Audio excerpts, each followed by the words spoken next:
कि रावण के जीवन में सब कुछ था, पर रावण के पास गुरु का सत्संग नहीं था, इसलिए उसकी बुद्धि कभी शुद्ध नहीं हुई। जिसने बहुत गहरी तपस्या की, कहते हैं उसके शरीर में दीमक लग गए, फिर ज्ञान कांड से उन्हें क्या मतलब होगा? ज्ञान से उनका कोई मतलब नहीं होता। और याद रखना, ज्ञान के बिना भक्ति भी उपलब्ध नहीं होती।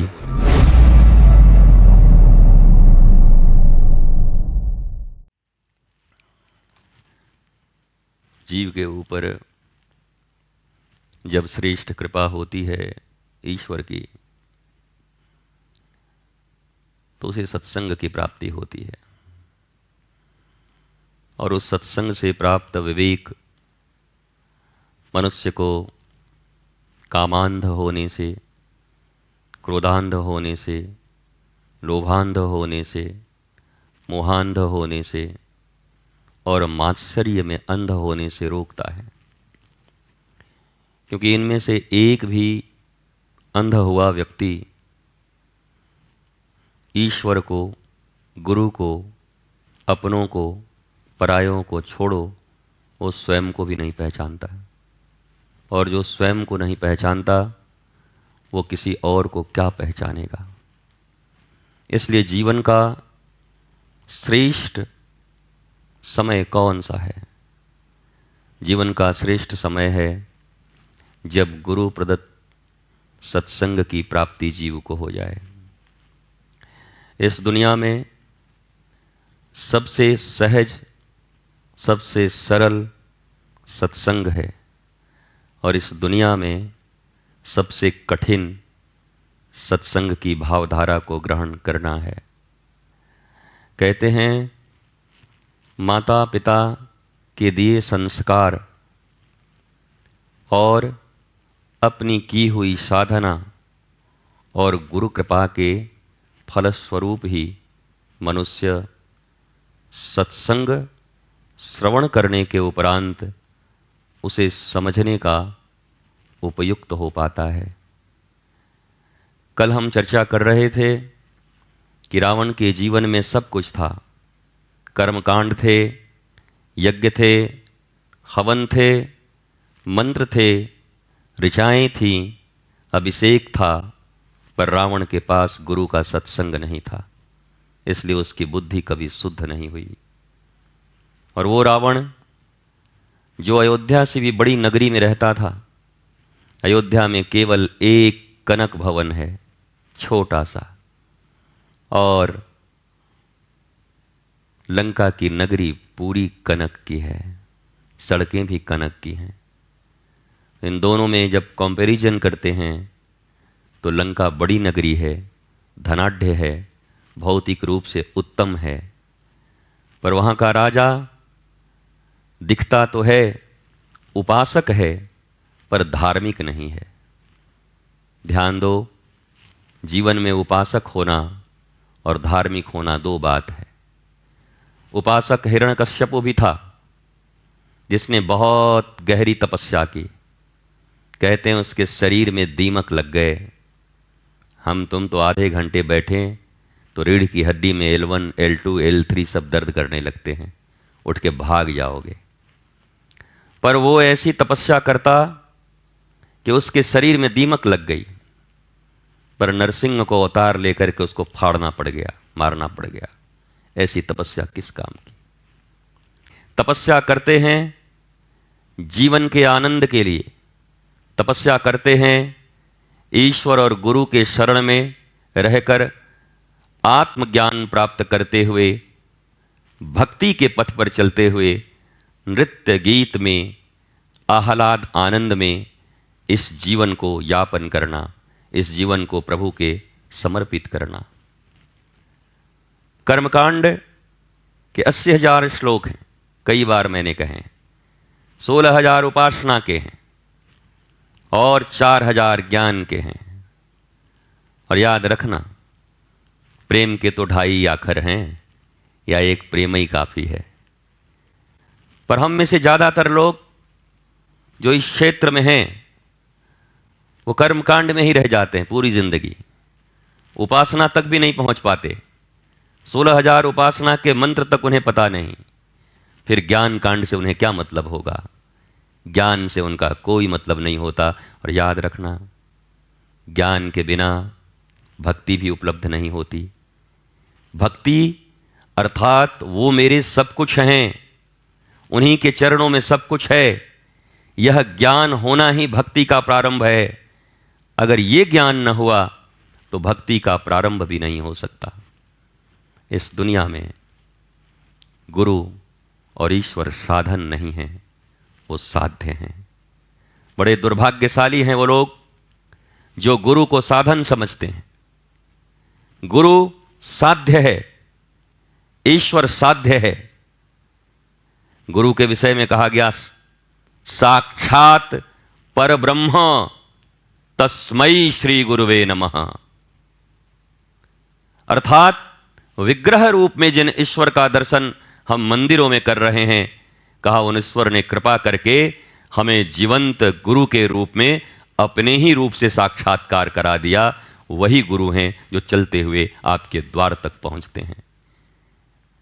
एक बड़ी प्यारी बात है, जिस दुर्भाग्यशाली मनुष्य को अपने गुरु को मनुष्य के देह के रूप में देखता है, देह बुद्धि जिसकी है, उसके इहलोक परलोक कितने लोग नष्ट होते हैं उसे कोई खबर नहीं। गुरु देह नहीं होते। कोई विदेह होगा तभी गुरु पद पर आसीन होगा। देह में आसक्त, देह में आबद्ध और देहासक्त मनुष्य तो जिज्ञासु और पिपासु भी नहीं हो सकता। गुरुपद तो बहुत दूर की बात है। ऋषि, मुनि, संत, साधु, साधक, सिद्ध, सुजान, भक्त, जिज्ञासु, ये सब अलग अलग हैं। ये हम कह देते हैं साधु संत लोग आए हैं। साधु अलग है, संत अलग हैं, ऋषि अलग हैं, मुनि अलग हैं, आचार्य अलग हैं। और आचार्यों में भी कितनी कोटि, अलग अलग आचार्य। ये सब अनंत अनंत विभाग हैं हमारे धर्मशास्त्र में। पर ठीक ही कहते हैं कि ढाई आखर प्रेम का पढ़े सो पंडित होए। पोथी पढ़ी पढ़ी जगमुआ पर पंडित भया न कोई। ये रावण को देख के ही लिखा गया होगा कि रावण से बड़ा पोथीबाज कौन होगा, जो स्वयं ही रचना करता है स्तोत्रों का शिव के लिए। पोथियों की भरमार है उसके पास, पर प्रेम नहीं है। प्रेम का विकृत स्वरूप मोह, वस्तुओं में, शरीरों में जगह जगह आसक्ति है उसकी। इसलिए रावण प्रेम के अभाव के कारण ही मारा गया। नहीं तो रावण को जीवंत प्रभु मिले, हृदय में लगा करके भक्ति भी प्रदान कर सकते।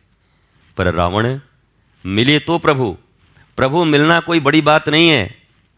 लोगों के जीवन में एक भ्रम होता है कि भगवान मिल जाएं तो हमारा जीवन सुधर जाए।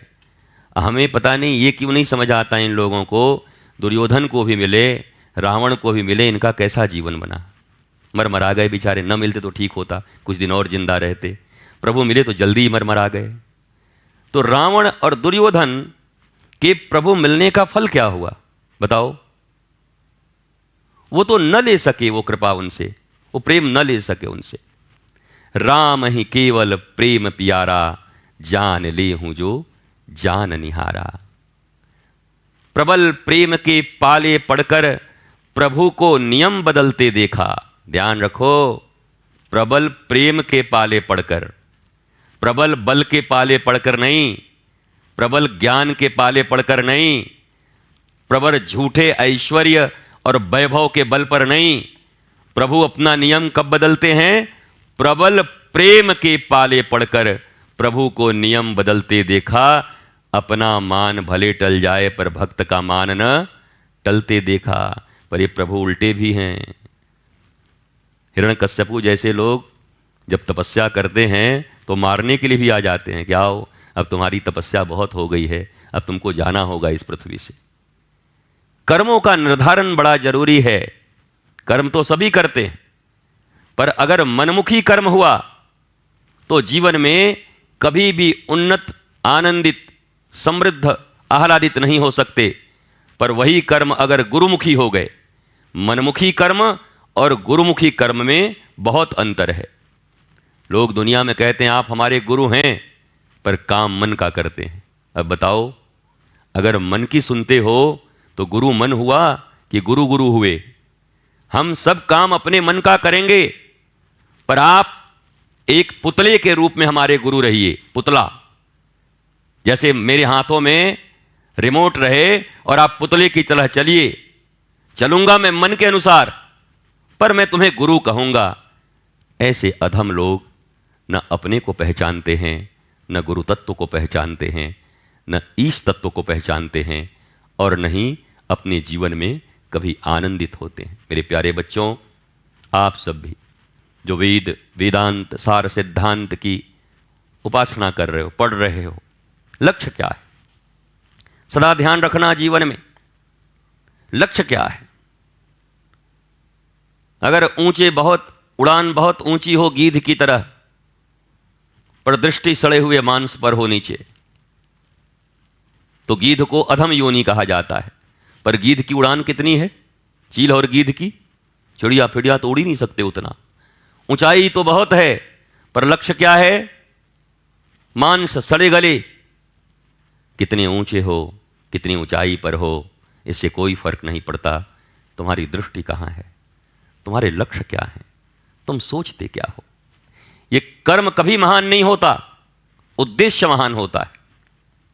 मैंने कई बार कहा, मेघनाथ के द्वारा किए जा रहे यज्ञ को भगवान राम ने भ्रष्ट करवा दिया। बताओ, जो भगवान राम यज्ञों की रक्षा के लिए विश्वामित्र जी के साथ गए कि यज्ञ की रक्षा करनी है, वही लंका में जब वो यज्ञ कर रहा था, भगवान ने कहा पहले इसको भ्रष्ट करो।